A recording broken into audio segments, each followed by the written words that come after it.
2 gram பரிசு கொடுத்த உடனே நம்ம முட்டா பையன், நான் நடிகனை குறை சொல்ல மாட்டேன், 1 வயசு பொண்ணை கூட்டு போறான். நாளைக்கு ஒரு 3 மாசம் கழிச்சு +2 முடிச்சு டிகிரி முடிச்சு போய் கல்லூரி பெண்களை கூட்டு போறான். அறிவு வேணாம் தமிழனுக்கு?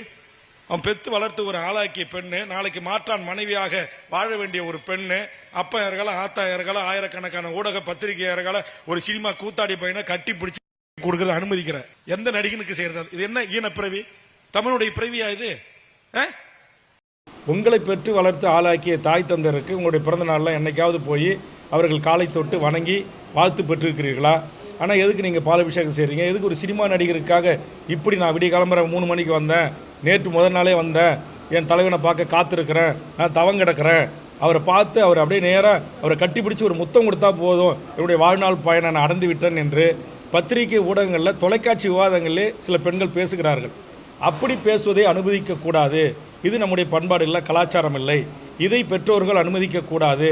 இப்படி செய்கின்றவர்களை நான் கடுமையாக கண்டித்து நான் பேசினேன். ஆனால் இதற்கு ஒரு மணி நேரம் 40 நிமிடம் என்னுடைய உரையை முழுவதுமாக கேட்காத சில அறகுறை வேக்காடுகள், எங்கள் தளபதியை பற்றி பேசிவிட்டாய், நீங்கள் உடனடியாக மன்னிப்பு கேட்க வேண்டும் என்று கூக்குரலிடுவது, அறிக்கையிடுவதெல்லாம் இங்கு வேண்டாம். ரொம்ப நாகரிகத்தோடு சொல்கிறேன்.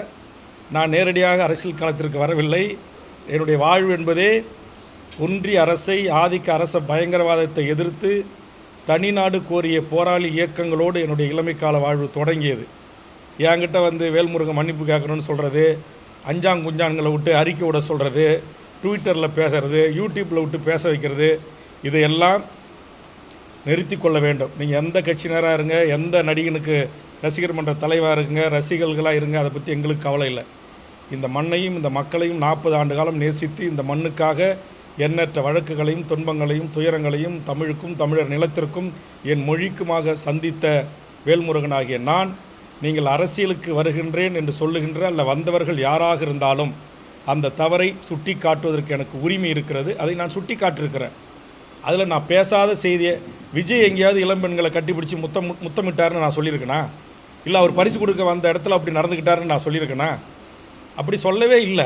சொல்லாத ஒன்றை சொல்லியதாக நீங்கள் எடுத்துக்கொள்கிறீங்க.